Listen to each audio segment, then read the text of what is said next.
Hello. You guys can hear me here. We got anyone in here? Hit me with a couple of thumbs up to make sure that you can hear me on the microphone here.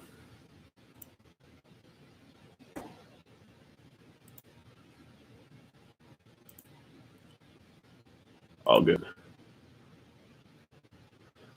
That's what's up. All right, guys, appreciate you coming out here on a Friday afternoon. We want to talk about a couple things. Number one, we just published a new module that was being asked for quite a bit, and I think it's kind of a missing piece from the blueprint. The blueprint talks obviously a lot about the operational side of things, scaling your services, really focused on the delivery of services. This is starting a process of going into a lot more talking about the business side of running an agency, specifically starting here with just the staffing and resourcing. And David and I want to start doing more of these live videos because I can't cover everything in the training videos as much as I want to. There's so many different scenarios, so many different situations. There's no right or wrong way to run an agency. And the things that we present are obviously what we recommend because they worked for us in the past, not only in Weber's, my other agency, but these are the things that are currently running from the future, which is about 10 times the size. What's up, Tobias? So again, I want to use these live sessions to get specific on your agencies, any implementation problems you guys are having, trying to take these methods and put them into your agency. Any follow-up questions, anything that you noticed that might not have been in the modules. Again, like I said, trying to build these things generally so they can apply to everyone, but in reality, that's just not the case. So if you guys have any questions, please start firing away and we can get into it. Again, I prefer to talk about staffing and resources right now, but if you have any other questions as well, I'm happy to chat about them. Anyone? All right, let me pull up Slack real quick because there was a question in there from Lloyd. I don't know if he hit me directly. So a question that Lloyd asked was about timesheets. So the recommended method that I talk about within the training, something that I've learned the hard way. Let me just give you a quick backstory too. So when I started Weber's, it was just me, just like I talked about in the video series. It was just me, no employees. I was always big on offshore. I got into the market. I started making my real first money as an agency selling link building services. And those of you guys who have been through the link building training, excuse me one second, know that I'm big on offshore. I had a couple of link prospectors. I had an outreach person, but I didn't have anyone local at that time. Caesar, who's actually in here, he's back there with his headphones on. He was my first employee. He came to me and he offered to work for me for free for a while as an intern. I trained him. He's now one of our, basically at the director level at From the Future. He's grown a lot and learned a lot. But basically at Weber's, he was my first hire. I didn't really have any infrastructure. I didn't really know what to have him doing.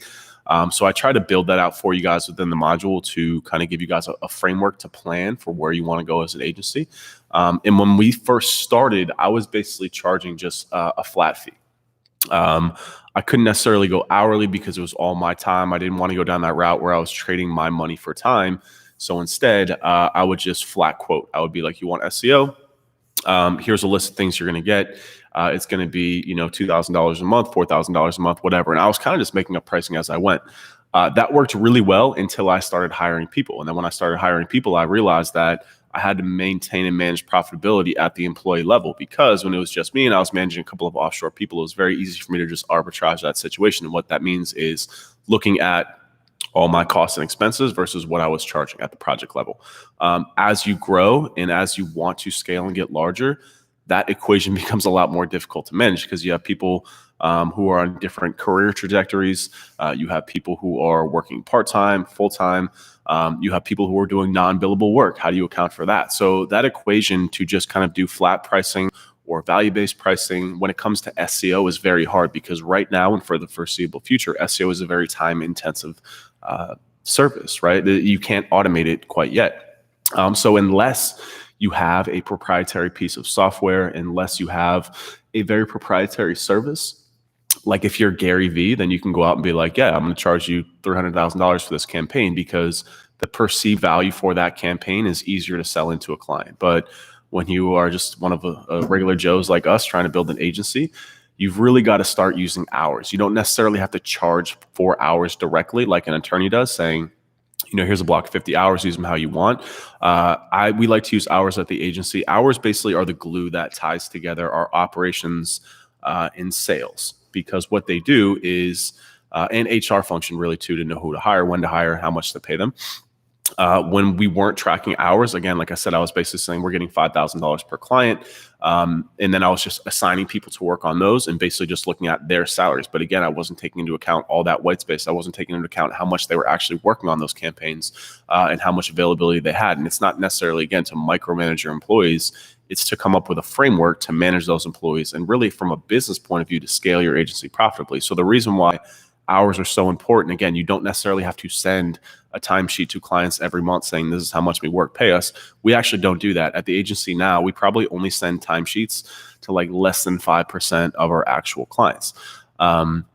Most people don't request them because the way that we build those, again, if you go through the module, what we do is we'll go through our prospective sales process with clients, where I'll run them through a questionnaire, download as much information as possible, and then we'll go through the proposal process where we'll look at it from a business development point of view, like how can we help this client?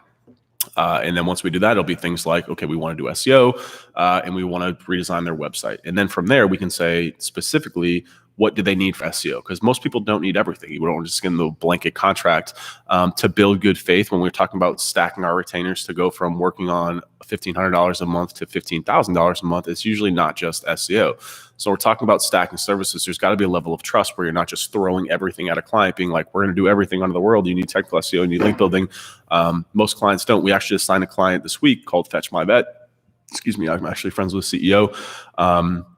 And the scope of that work is almost all content based. The amount of SEO hours that we're putting into it was very little because they just don't, SEO is not really a viable solution for them, right? So the point is that when I go to them with a pitch and I'm pitching them what they need versus what I think they need versus, what's good for my business versus what's good for theirs. If I go to them with a legitimate strategy, they're going to be much more receptive to extending that contract long-term, to building a much better relationship, to sending us referrals, as opposed to just being like, yeah, we're going to do SEO. When I was at Weberist, when we were doing things, I was literally doing the same thing over and over and over again. And that's great. It was great to get to $1 million. But when we're talking about getting to 5, 10, 50, $100 million, you've got to have a better relationship with the client. And that starts with doing the work that they need, not doing the work that's good for my agency. So again, when we're on the hourly model and I'm on a call with a client and I say, look, they really need a technical restructure.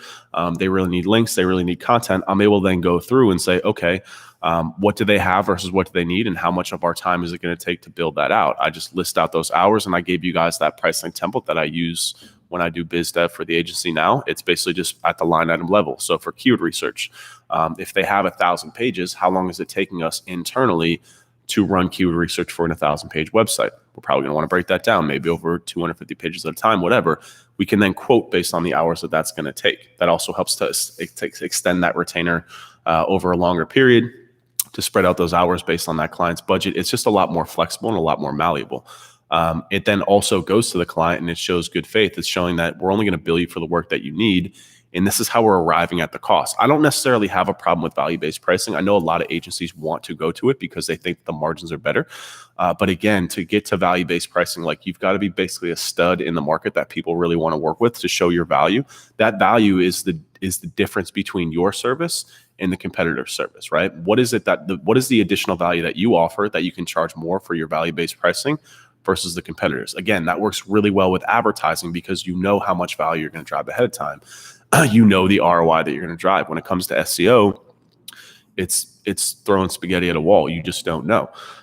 So having this hourly modeling to go through it's much more justification to the client. And again, when it comes to upselling and when it comes to scaling, I don't like anything that causes friction. If you have to stop, if your biz dev team has to stop, if you have to constantly stop with these engagements and explain to the client, get on calls, that's a waste of time. That's a waste of hours. That's a waste of your agency's profitability that you're flushing down the drain.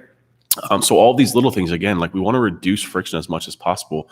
And when it comes top to bottom to just the most scalable method, like when you look at the Sapient Nitros of the world, over $1 billion agency, they're all billing hours. And they're doing it at a point where they're basically like an attorney. They're literally at the end of every week, if you don't fill in your timesheet, then you're reducing your end of the year bonus. They literally will dock their employees' bonuses, and it will dock their year end reviews if they don't put in time. That's how important it is to them because they're billing time. So it's really important for the sales process. I believe it's the easiest method to sell. And again, we're not selling a batch of hours saying here's 50 hours, use them how you want. We're saying it's going to take us 24 hours month one, 40 hours month two, because this is what we're working on. And then we're billing you that amount at the bottom. So we're basically doing a hybrid model between, it's not a true retainer, but we're building our monthly amounts based on the hours. And then as we're getting into the flow of work, I'm clear when I'm telling a prospect, like we track hours internally. You can request them if you want, but really more often than not, we go over. So if you want to get into the hourly model, we're going to charge you more. So we give them that option too. We can say we can lock in the price right here. We never go under. We can show you past timesheets, whatever. We never go under. We generally go over because there's always that in-between work that we have. And most often not, clients or prospects are like, that's fine. That clients actually want a fixed fee. They're more comfortable with that because then they can budget. They know what they're paying every month. But we're justifying that cost based on that. And then when it comes to profitability, again, arguing against the value-based model, all you have to do is raise your rates, right? So when we're talking about like being able to justify that, you just go from, you're saying you want to get more profitable. Instead of charging $200 an hour, you charge $500 an hour, right? And then you just have to justify that cost based on the quality of your work. It's a lot easier to justify an hourly rate than it is as opposed to value. Value is subjective, right? How do you prove value to someone if you're not driving? Like to me, the most value is ROI based, right? But if you can't prove that ahead of time because you have no idea, you can justify value based on your hourly rate because you explain to them, we have really amazing staff in-house. We do top quality work. You can see it right here. We get results. So that's how we build our hourly pricing. And I also, of course, gave you guys a framework to building your hourly pricing in that last module. I definitely recommend you go through it. It's not necessarily set in stone. That's just how you can calculate your hourly rate at the employee level or at the freelancer level, wherever you guys are at, just to get started with that. And again, the younger that you are in terms of an agency and amount of clients, the easier it is to determine that hourly rate. It's basically just expenses plus desired margin tacked on top of it, times the amount of available billable hours that there are. So that's selling hours. Selling hours is just a lot easier. You don't have to sell 50 hours. We're going to do 50 hours. We're going to send you 50 hours. Lloyd's question to me was, how do you deal with timesheets? Do you send them to clients? More often, like I said, more often than not, we don't. We generally do not send, and you guys can please interrupt me. I'm just ranting because nobody's asking me questions right now. Please ask questions if you guys have any questions on this stuff. I'm just freestyling through this. But we generally don't send timesheets. We will, again, if they ask for it. But generally what happens is because we're tracking time so meticulously, we generally are going a little bit over the amount of hours that we're proposing to them. So we kind of push it back in their face. If they request timesheets because they want to be a stickler paying the balls, then we'll be like, oh, by the way, we went over hours this month. You owe us an extra $5,000. And they shut up about it. They never do it because hours, again, like it's really hard to forecast them. So you're often going to go over. But then what's really, really important and the missing piece to this is then what is tracking your employees' hours internally and then feeding them back into the system and back in your sales process so you're not going over hours, right? When you're first getting started with this, you're not going to know. You're not going to know how many hours it's going to take to do a website quality audit, to do a technical audit. You are going to have to just kind of guesstimate up front. And I would suggest you pad that by raising your rates a little bit more or adding more hours to what you think. So if you think it's going to take you 20 hours to do a technical audit, at $100 an hour, you can pad that by adding an extra 5 to 10 hours based on that. Or if you're even more in the beginning, you can go find a contractor who you know at a fixed price. You can just, like I said, I use the word arbitrage a lot, but arbitrage basically means just like going after the price difference in the market, basically the profit. So if you go out and you hire a contractor who's going to quote you flat fee $5,000 for it, then you can go out and you can just tack on your desired margin to that, which would be 40%, and you can go and charge. I'm bad at math, but call it $7,500 for that technical audit. So you're guaranteed that amount of profit. So it's really important that you're tracking the hours and then feeding them back in. Just got a question. Do you track time yourself in your role at FTF, or is it only service delivery who tracks hours there? It's a great question. I personally do not, because the only role that I have in the company right now is business development. I get quite a bit of leads. I will sell them into the agency. We don't track biz dev time. We do make our so from me personally, I don't track my time. Everyone else in the agency does track their time. Just because I'm not involved in operations on a day-to-day basis. I'm down here in Miami with our small team down here. All the people here are required to track their time. And I believe all the partners are as well. Again, it's not just about understanding billable work, it's understanding the scope of the non-billable work, which is really important because if we're assigning 6 hours of billable work to an employee each day, we're doing that based on the fact that as an agency, that's how much we want to meet our profitability goals. But in reality, we don't know how long that our employees are doing non-billable work because there's non-billable work, billable work that is required. For example, if it's not in scope, things like, if we're working on a website design and the client is supposed to go, all contacts are supposed to go through our PM AM team. But if they don't, if one of our, strategists has to jump in and write an email, like you don't realize how long it can take to write like a well thought out email. It can take upwards of an hour. And generally that's going to be non-billable work. Stuff like that is non-billable work.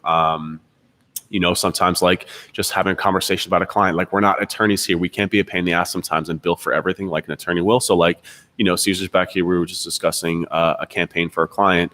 That's non-billable work. That's kind of a side discussion, but we talked about it for 45 minutes. You know what I mean? Realistically, it would be nice to bill the client for that, but that's non-billable work. So it is important to track. Going back to the question, it is important to track everything so you can understand what your true amount of non-billable versus billable hours in a day are. We like to use at the agency, we use 6. We like to have our employees hit 6 hours of billable work per day. And again, going back to these KPIs and these things that you need to be looking at in the awesome template that David built out, which is the utilization rate tracker. Basically, that utilization rate tracker is that we want to feed our employees utilization rate goals. We don't necessarily do this right now at From the Future, but when I was at Sapient Nitro and the other agencies that I worked in, the main goals there from a management and an executive point of view was billable hours billed, which translates into utilization rate. So basically looking at revenue per seat, profitability per seat, and utilization rate per seat. Just looking at utilization rate per seat, we can understand at the micro level how profitable we are as an agency, but then also which levers do we need to pull. So for example, if we have a billable utilization rate of a threshold of every person needs to be at 80% utilization rate. That means of the billable hours, of those 6 hours a day over all those billable hours for the year, they need to be actually billing 80% of those in order for us to meet our profitability goals. It's usually a little bit lower, like around 70%, 75%. But we can look at that, and then across the agency, we can look at each of those seats. Again, David built out this awesome template that does it for us. But then we can look at each seat, and we can say, Jimmy X's only utilization rate is 50%. Generally, it's not because he's not working hard. It's because the pipeline isn't full enough. So we need to go out and we need to sell in more design contracts. We need to put a lot more effort into building a pipeline of design contracts. So just looking at that micro metric helps you to manage your agency operationally and financially at a much better level. Alan just asked, do your freelancers employees stop time tracking every time they ask you or a manager for info, tips, etc.? Yes, basically their only time that they're time tracking is when they're sitting at their computer. So we use Clockify. Clockify is a really cool solution. We looked into a lot of different things. Again, I wasn't overly a part of this process. I just get fed the decisions on the back end. But basically Clockify is a solution that it's basically a project management tool for time tracking. We use it because at the agency, we use a hybrid of Sheets and Asana.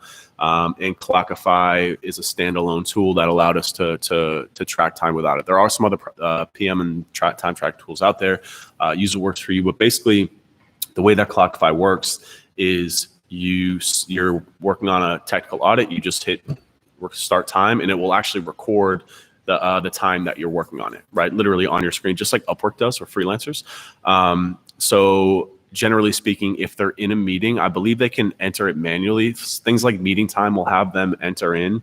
But again, this is something that we're constantly working at the agency because we're trying to always figure out what that threshold is with what a client's willing to pay for. Like we are not, don't get it twisted, like we're not VaynerMedia, we are not Ogilvy, we're not a huge agency that operates like a law firm does, right? Where everything is billable. Like anytime you get my attention, that's billable.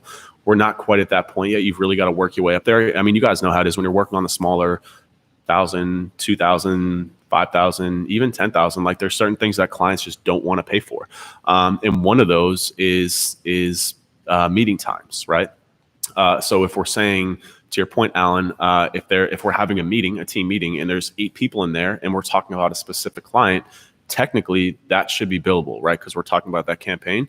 But when you go to a client and you tell them that we're going to bill you for 2 hours of 8 people's time at $200 an hour for one meeting that we're going to have once a week, these things, they don't go over that well with a client. So we're constantly in that battle of hitting that next growth point as an agency where we can bill for them, and just constantly having that conversation about what's billable and not billable. So to answer your question, Alan, yes, basically at this point right now, we will record things manually. We will try and be as diligent as possible in terms of like understanding, again, the difference between billable and non-billable, and how much non-billable time people are spending. That is on client work, but it's just not billable. You know what I'm saying? It's something that you just have to work out. And again, really why I wanted to push this module out so fast, and this is going to continue to grow over time, was to get you guys thinking in this mindset, as opposed to just like taking this and implementing it directly, right? This is more of a thought process, a management tactic that you guys should be starting to think about and implement now. Again, if I was to go back and look at my agency when we first got started, I was doing everything myself. I was doing everything I could. Again, I was just using flat pricing, which was cool. But one of the big reasons why I wanted to sell Webrist was because I realized that I was like, fuck, man, like I am going to have to make some massive operational changes here if we want to hit that next level. Getting to $1 million, I don't want to say it was easy, but once we got to that point, I realized that the infrastructure of the agency had to change. And that's fine. It's not that I set it up wrong. Like, this is just growing pains that all businesses go through. And it wasn't something that I wanted to do on my own. I wanted to focus on the marketing and the advertising, things that I enjoy, not necessarily these things. But if I had this information ahead of time, I would have been able to predict that ahead of time. I would have known that we're going to hit an inflection point at around $1 million or at around 50 clients, whatever it is for you guys. Are all a little bit different, but you hit those natural inflection points. And if you have a plan to get past that, like, you can stick with value-based pricing to a certain point. You can stick with fixed fee pricing. I'm not telling you not to. I'm just saying that you need a mental framework and a strategy to get past these points, because they're going to come. And having this plan ahead of time and knowing it's coming is going to save you a lot of pain and headaches in the future, because, man, I went through them. and when we merged our agencies, when we actually, so From the Future, it was I'm From the Future then, acquired Webrist. We also acquired a social agency called True Voice Media. And we thought it was going to be a lot easier than it was, but these are the things that naturally were holding us back. It had nothing to do with our services. It had nothing to do with our deliverables. They were all great. Our people were all great, but figuring out how to manage these people and grow them into where we want to be, how do we build a career path for our employees here? How much do we pay them? How do we keep it competitive? Because they come in here, they work for myself or Nick, they sit with us for 2 years, and they're highly trained SEOs. They can go somewhere else and get a lot of money. So how do we keep them here? Like, these are the conversations that we weren't having. And I wasn't thinking about it at the time, but now that I've been through it, I'm trying to push this back into you guys to have these frameworks. So another question is, how far ahead of time would you think about hiring if your utilization rates are looking high based on new clients in the pipeline? It's a great question. So we are basically at the agency now. We're always looking to hire, but we are starting to feed it. Before we were tracking utilization rates, before we were tracking hours, we were basically reliant on employee feedback. So, our designer kept on coming to us and saying, I'm overworked, I'm working 12 hours a day. And we had to have internal discussions about, and so we hired a new designer without the data that we needed to have that discussion. So now we're able to forecast things. To your point, David, it's a lot simpler now. We're basically just looking at the utilization rate and finding out who's overbilled, who's overworking, and then looking at that same stream of work. Do we have enough money in the pipeline? Is this just a short-term thing? Is this a big sprint they're going through with one client? Or is this something that's going to keep compounding over time, eventually making that employee very unhappy and, checking out mentally, which would be devastational to I don't know if that's a word. It would be devastating to the agency for them to leave at a time where there's that much work if they're a key employee. But yeah, basically we're just looking at utilization rates fluctuating over time. If they're over 100% essentially, then we're looking at then the pipeline that's supporting that same line of work. So if it's SEO, if it's link building at the agency now, we're siloed based on, we're 40 employees now, so we're siloed based on service functions. So it's SEO. Within SEO, there's like keyword research, technical SEO, etc. Link building is its own vertical, content is its own vertical, social is its own vertical, design and dev are their own verticals. So basically what we're looking at is a utilization rate per seat in each of those. And then the pipeline that's supporting that line of work too. So we use Pipedrive and we're basically just feeding that information back in. It's a very manual process.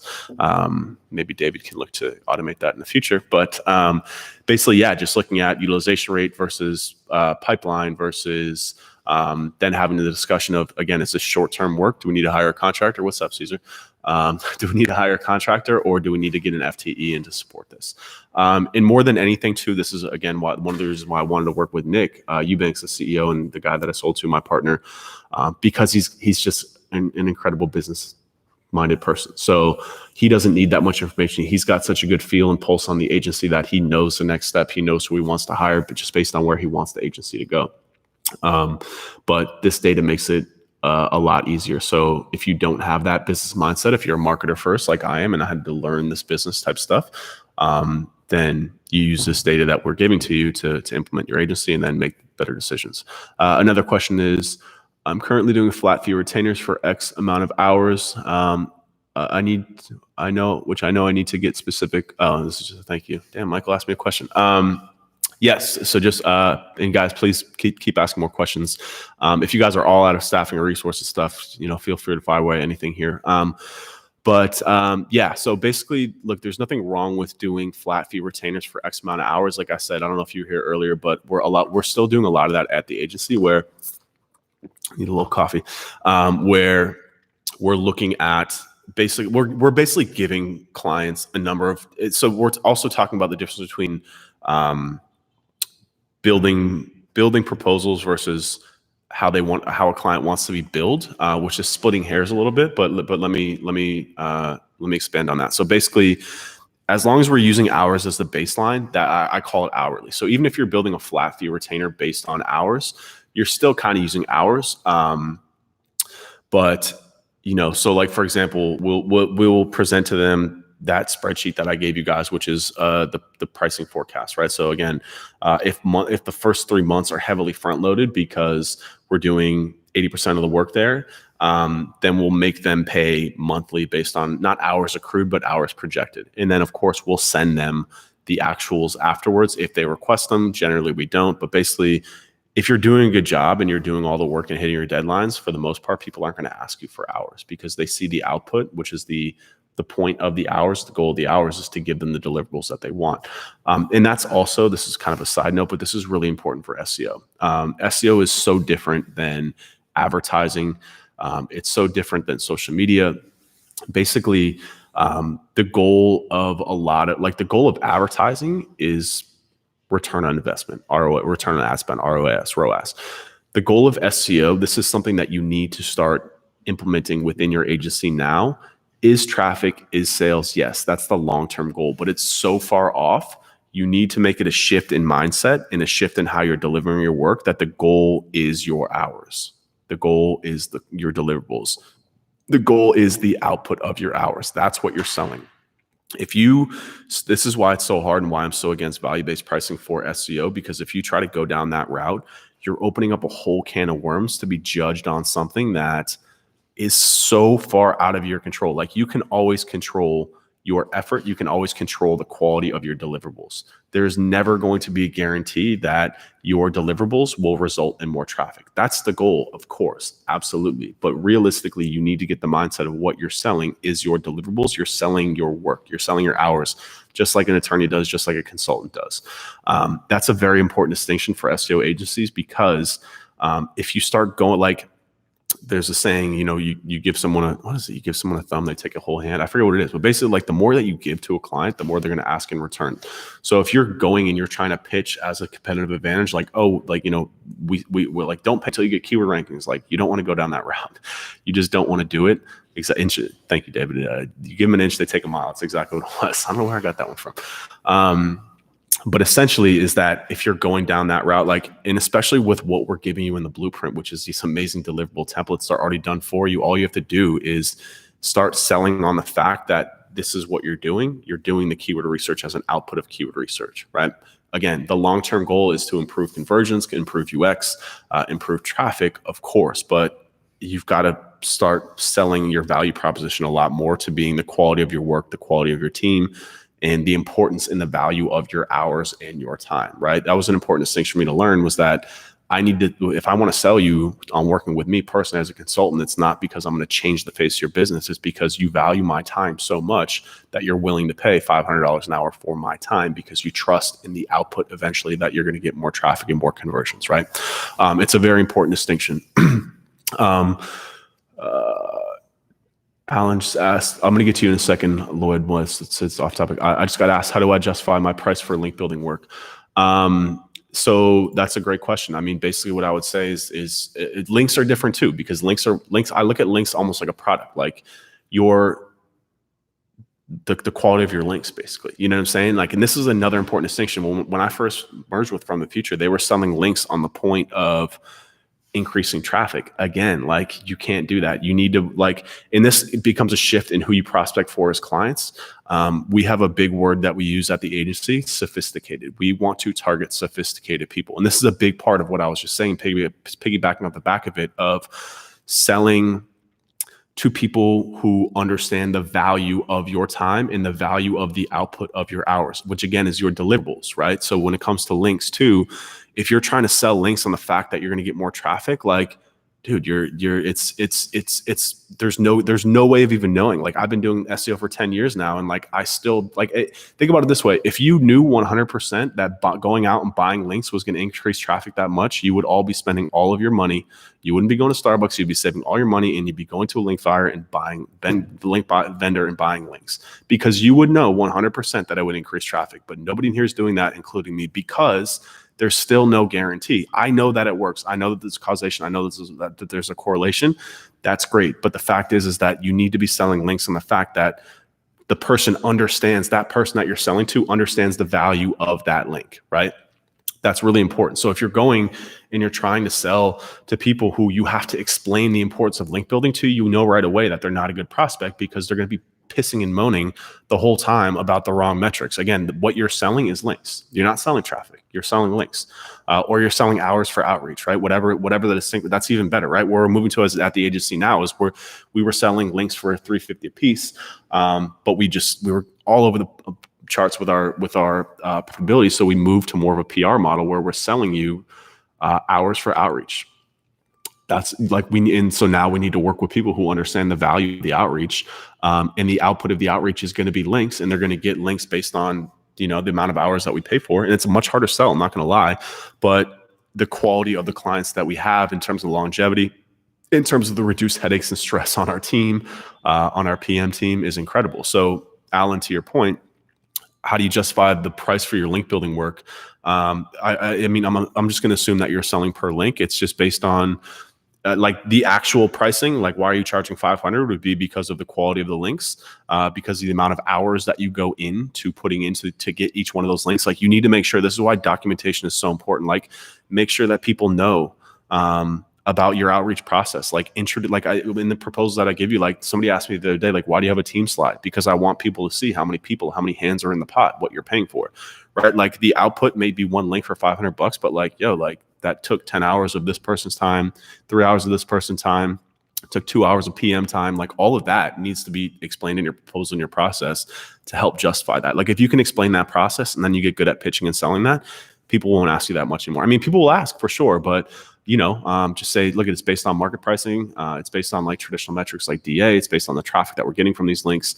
Ultimately these will have an impact on your traffic and rankings, but ultimately what you're paying for is the output of our hours, which is going to be links, or you're paying us directly for our links. So Lloyd asked, you mentioned that you use Pipedrive for CRM. What do you choose? What made you choose that instead of Salesforce? I believe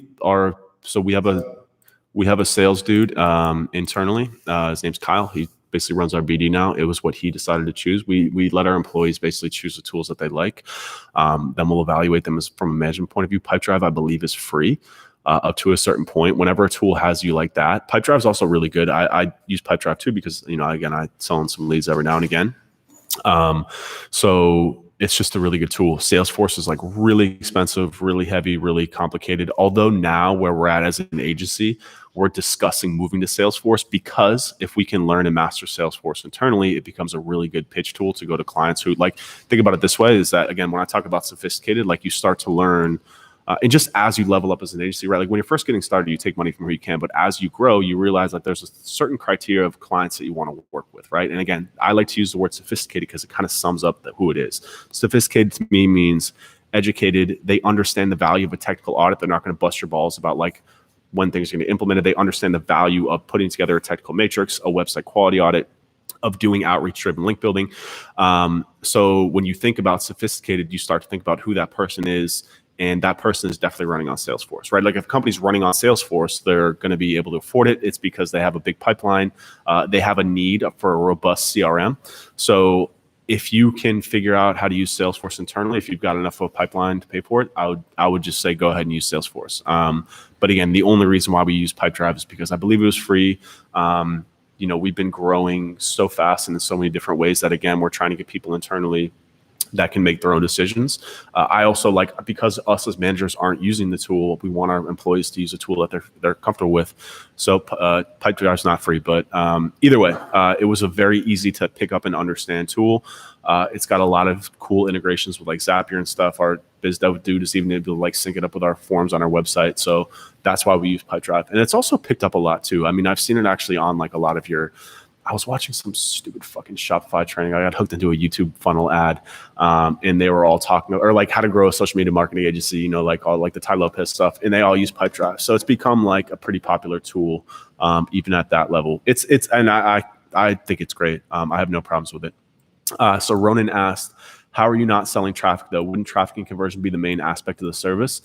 Yes and no. So that's a great question, Ronan. So I am not selling traffic because, again, if I put it this way, if I go to a client and I'm saying I'm selling you organic traffic, number one, I have no control over it, right? If I'm doing pay-per-click ads, yes, I can do that because I can literally understand how much I'm going to pay for it and how much I'm going to be able to get based on that client's budget. So then from there, once you understand how much traffic is coming in, you understand the conversion of a landing page, you can even go far as to say, we're going to drive, if you pay us $5,000 a month, we'll get you 200 leads, right? You know that. We'll get you 200 qualified phone call leads based on the traffic you're going to buy, the cost for that traffic. When it comes to SEO, we built that traffic projection tool, and I hope you used it. But even if you use it, you know that it's a crapshoot. That to me is more of a sales tool than anything, because it just shows clients that we're thinking about it. But how do you forecast organic traffic? You can't. You can go through and say you can look at keyword search volume. You can look at click-through rate modeling. But how do you know that you're going to rank for boner pills? You just don't. So for me to go to a client and be we're going to drive you an extra 100,000 visits a year is somewhat irresponsible. We'll use that traffic projection tool to show them. It's more of I wrote a blog post a couple months ago that talks about the total addressable market. For what it shows them is it shows them the opportunity that they have. It's not saying we're going to drive this much traffic. It's saying you have this much opportunity that organic services will provide to you. So I'm not selling them traffic because, number one, there's no guarantee. Number two, it's irresponsible of me to do that. Number three, it's going to set us up for major headaches down the line. It's actually funny because, to put this in perspective, so David and I are getting ready to launch a software tool. And one of the things that I was literally thinking about today was with software, it's not about just getting a new user. It's about getting them activated and getting them happy and getting them using the software, right? So it's basically a two-part process. It's getting them in the door, getting them utilizing it, just like the blueprint. If you guys pay for the blueprint but don't use it, you're not necessarily in the ecosystem. That's great. You paid for it. You have a higher propensity to use it, but there's no guarantee that you're going to use it, especially if you're on a monthly plan, right? And it's a similar thing with selling and services. If I bring you in the door, promise you one thing, you get in, you're going to raise a shitstorm when we're not hitting those goals for you, because there's no way to know. So if you're thinking about it that way, it becomes a gamble. Say you sell in 100 clients that year, all in the fact that you're going to increase them by 50% traffic. How many of those do you think you're actually going to deliver on? 50%, maybe. Think about that. You're going to have 50 clients that are going to be bitching. They're going to be sending negative emails to your CS team. Another reason why I want to get out of the agency is because clients can be very negative, and like that type of negativity is not good for anyone. So if you have clients that are just constantly bombarding you with negative shit, it brings your mindset down. It brings your employees' mindset down. They're not going to want to work there. Like nobody wants to work with unhappy clients. So one of the big shifts that we made from the future agency was really looking at who we want our client to be, in that word sophisticated, because of what we're selling, in shifting the mindset of what we're selling. So it's a whole brand positioning thing. It's not just saying we're not selling traffic. It's how you're displaying that on your website. It's talking about the quality of your services. It's talking about the output of your work, right? Like people, because we're going out and we're promoting things like our keyword research matrix, things like our website quality audit, people want to come to us to pay us for that website quality audit, because they see the value in that deliverable and in that work. So it's a shift from saying, we're going to get you more traffic, which again, I get why you do it. If you're in the beginning of things, like you probably, maybe got into this from like a Ty Lopez source, wherever you got into SEO from, maybe from like Cotton Grammar, who's a friend of mine, by the way, but you got in from that source and they were teaching you just how to make money right away, but they're not teaching you how to build a long-term business with happy clients and happy customers so you can be paying you for years to come. And they're going to help you build a staff that's going to be happy, that's going to want to work there, all these things, right? So there's a difference between getting people in the door, which is like what that rank and bank method is, which is like, first place rankings or you don't pay, or like we're going to guarantee you traffic. Like you don't want to go down that route. SEO is a service-based business. It requires people. It requires time. It requires hours. So knowing that, you have to then figure out how you can build value and how you can sell that to people. How can you get people to want to pay you for the quality of your work? So it begins with your messaging. It then feeds into your sales process and your education process with with prospects, and then how you propose your services, and then how you deliver them. And if you can do that, if you can get through that initial hump of educating the market about what it is that you sell and why you sell it and why they should pay you to do that, then you're going to get clients in the door who are not going to be bitching 8 months later when you're still doing keyword research, right? Because they're paying you for that keyword research. They're not paying you for the output of it, right? So it's a whole positioning thing with your business about how you need to shift away from selling them results, which again is irresponsible. It's borderline lying because you don't know, right? It's a great way to get customers in the door, but do you really want customers in the door that aren't going to be happy at first? Maybe, yes, you'll deal with it, get revenue at all costs. I support that. But again, going back to the software example, do we want to bring in just anyone who's just going to come in, who's going to bog down our support team's time for us to keep following up, for them to not use the tool? No, we want to get qualified people in. And I was just talking about this with my advertising guy today. We were talking about building a YouTube funnel. And he was saying that we should, so a good example for you guys, if you want to get into lead gen for your agency, about doing like a webinar, right? He was asking me, why am I giving away webinars for free on YouTube and on the blog and not asking for people's emails? And I told him, because I don't want people who are going to come in and just give me their email and bounce. Like, number one, I'm having massive issues with my email deliverability now because we're getting all these emails, but they're shit emails. We'll email them once and people hit me like spam. They don't know who I am. I want people who are educated. I would rather give away a webinar for free, give away our traffic projection tool for free, let you see all of it. And then only capture the emails of people who are super engaged, because the end goal is to get you guys in here into our ecosystem and paying us for it. And you're not going to pay us for something if you just saw a random ad somewhere, right? So there's a whole system of nurturing and getting people educated on what it is and why before you even get into that marketing process. So I hope that answered your question, Ronan. If not, hit me with a follow-up in here to clarify that even more. Gustavo, this is actually our first full office hours. There's one that we did on Facebook. I'll download it and upload it to here after this, that I did a couple weeks ago. I just haven't really figured out a time to get these done, and the YouTube platform was much better than Facebook. So why? Identify yourself why, but you asked, how do you manage a client if your output does not result in the level of KPI movement, e.g. traffic, that the client was expecting? So that's a great question. It piggybacks off what I was just saying. So what I'm going to focus on there is the word expecting, right? So why is the client expecting that traffic, right? So expectations, number one, they're a dangerous thing. There's actually like very old Buddhist wisdom that talks about how if you want to live a happy life, the main thing you need to focus on is, and I'm getting philosophical here, bear with me, I'm going to wrap this back. But if you want to be happy in life, the main thing that you need to remove from your life is expectations. Why? Because, for example, I was super excited to go to this concert. I had high expectations for it. I went to it. The concert was okay. and I left thinking that it was a shitty experience, right? But if I walked in there just being like, I'm excited, I get to go to a concert, not think about the quality of the concert, whatever, just I get to spend time with my friends, whatever, then removing those expectations is going to make for a much more positive experience, right? So that's the philosophical side of it. But from a client point of view, managing expectations is incredibly important. And again, that begins with your brand positioning. It begins with how you're having the conversations on the phone. It's selling them on the fact that, like, when I do a proposal, I'm gonna start, next time I do a sales call with people, I'm gonna start recording them so you guys can see how I'm selling people. Because basically what I'm doing is I'm asking them leading questions to tell me about their business, and then I have their website up, I have Ahrefs or SEMrush up, I'm looking at their keyword rankings, and I'm dissecting their issues. So I'm selling them on the fact that, hey, look at, like, you're not, like, your page titles are all fucked up. Like, why are you using generic page titles? You should be using copywriting.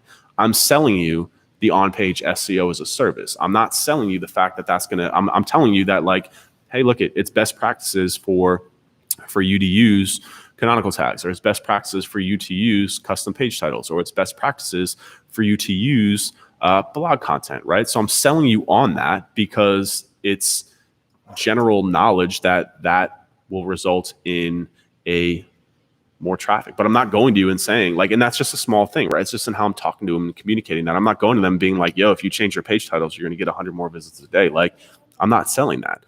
I'm selling them on the fact that their website is not set up properly, both from an SEO and a UX point of view, right? So I'm looking at things just from a branding, not just only on the traffic side of things, but I'm just telling them how they can improve their business. And our job is to take that off their hands for them. It's to rewrite those page titles.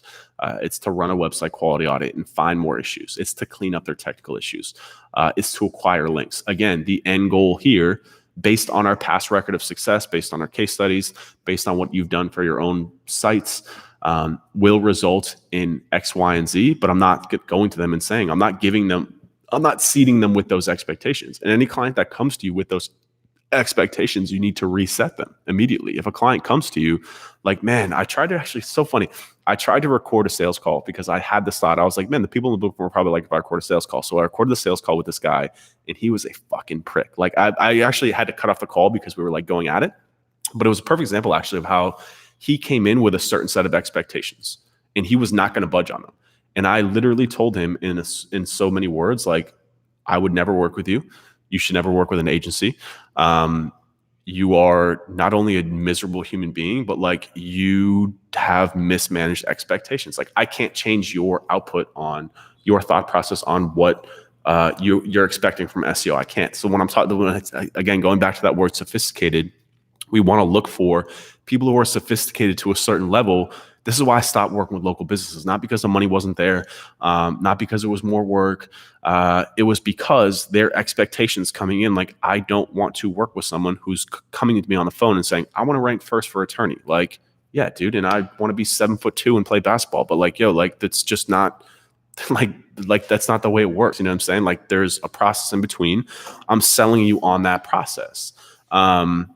So if people come to you with those expectations, as opposed to somebody who comes to you and is like, so for example, you get a phone call from someone's like, hey, I want to rank first for Miami attorney. Great. Or you get a phone call from another attorney in the same space who's saying, I have a bunch of issues on my website. I don't have the time to figure them out. Can you guys help me out? There's a whole different level there of people, of expectations, of sophistication. I just know that working with case study number 2 is going to be much better. So part of it is building more of a pipeline for you guys. You're going to have a sales module coming soon, which is going to be really good for this type of stuff, to prospect for the type of clients who are going to positively impact and become a good part of your portfolio, something of who you enjoy working with, something who your team enjoys working with. Again, why? I wish I had your name here, but managing those expectations up front and then during the process too. Again, like, it's really, really, really important that your sales process is not overselling the results or expected results. Again, if you're doing advertising, by all means, like, I wish years ago that I got into pay-per-click. I'm doing a lot of social advertising now.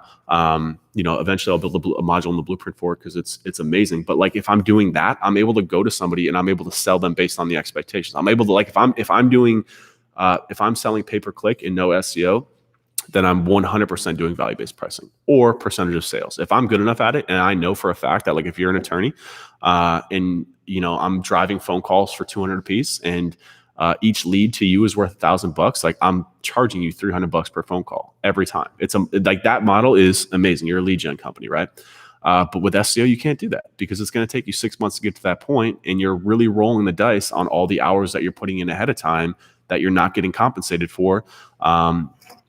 That you're going to rank them. And then once you're there, of course, you're highly profitable on every lead that you drive, but that's a big if. You don't know if Google's going to switch your algorithm. You don't know if you're even going to get them to rank there. So you're wasting all that time and money building that, and you might never get there. So managing expectations starts with, again, your brand positioning and pushes quickly into your sales process and how you're selling them in. It pushes into the type of people that you're selling. Like if you're hearing these buzzwords of people who have expectations that are unreasonable, if you can't reset them verbally by telling them like that's not what we do, then I wouldn't work with them. I mean, you can take the money again, but like what a lot of and this is a lot of advice that a lot of other people will give you that I would bat against it, is that if you take a client just to get that revenue in the door, thinking like, oh, whatever, they might be a pain in the ass, but we're going to get 6 months, $2,000 a piece. We're going to get $12,000 out of this. What you're not taking into account is, number one, is the amount of energy, headaches, time wasted, all the things in between. And if you have employees, the amount of shit that they're going to take, the negativity that person might put into the market about you. So these are things that you need to understand up front before you take on a client. So Rye just asked, what do you think of performance-based SEO pricing for someone new? No me gusta. I don't like it. I just explained why. Performance-based pricing, like if it's just you, is it just you? I'm gonna assume it's just you. If it's just you and no one else, and you have the time on your hands, then I would probably try and do more of like an equity deal, right? Where the amount of time that you're getting, so SEO, again, like I said, there's no way around it. You're going to have to put in time. If you're not getting compensated for that time, you're losing money. So if you're doing a performance-based deal, you have to put in 6 months of SEO work to get them ranking. That's 6 months, man, of free work that you're doing for someone. They have all the leverage in the relationship. They're getting all the work. Think about it. Like if somebody came to me and was like, hey, I'll do your SEO for free until you rank, and I knew that they were good, I'd be like, yeah, fuck yeah. You know what I mean? It's a no-brainer for me as a client. So I personally like to be in control of the relationship. You're putting yourself in just a position of weakness. If it's an equity deal, though, technically you're building into the equity, right? So if you're getting paid in equity to do that SEO for free, think it's going to pay off over the long term, then that's dope, right? Because then you're basically paying in your time for equity. So you're getting equity in the business. But if someone's going to say, as soon as I will give you 20% of all revenue generated from organic sources, I've had those deals before. They just don't work out. I'm at the point now where I'm just like, no, just pay me. Like pay the agency, dude. Like that's not the way this works. Like we're an agency. If you have employees, again, like you got to front all the costs for those employees that you might never get back. So I would say no. Like I would say if it's just you and you're looking to like take an equity position in a business you believe in, that's cool. But if somebody's over there, like, and this happens all the time, like guys, I can't tell you how many offers I get from people for me to like come in and manage their marketing for a piece of their business. And I'm like, fuck off, dude. Like I know the value of my time, and that's way more than what you're going to pay me. And even my agency is undercharging you for the value of what I believe my time is. So to me, that's why I'm building so many businesses on my own, because the value of my time can't even be compensated by a retainer. That's where you want to get to, right? So why would you want to do SEO for free for somebody else when you can do it for your own business? So when I'm talking about building equity and building long-term value, like build it in your own business, build it in yourself, like do the SEO for your website. If you have that much time to do, then you should be building yourself into a powerhouse with SEO. I mean, that's what I did, and it's worked out well for me. So and to be honest with you, it's something that I've always struggled with running an agency. Is I have always struggled giving my time to build someone else's dream, so that was why I wanted to hire employees as soon as possible, because now when you come to work, if you want to work with from the future, like you can't pay for my time. It's not going to happen, because I'd rather be doing stuff like this. I'd rather be getting compensated at, like, this is basically like an e-commerce business or like a SaaS business for David and I, because we can scale this infinitely. And, you know, as opposed to doing one, like, I imagine like you have a client call for an hour, we've been on here for an hour and I've talked to, you know, 50 people. This will probably be seen by a couple hundred people. I'm able to then scale my time. So that's a whole nother rabbit hole. But just to answer your question, Rye, I would say no. Like, just don't do it. Just get paid up front. That's why you got into this business. Get cash, take that money, invest it in something else. Period. Anybody got any more questions? Speak now or forever hold your peace. Cool. All right. So I'm gonna wrap this up. This was a good session. I would like to try and do at least one of these a week, if not twice a month. Tell a friend, get some more questions next time. We'll figure out a topic for the next one, but this went well.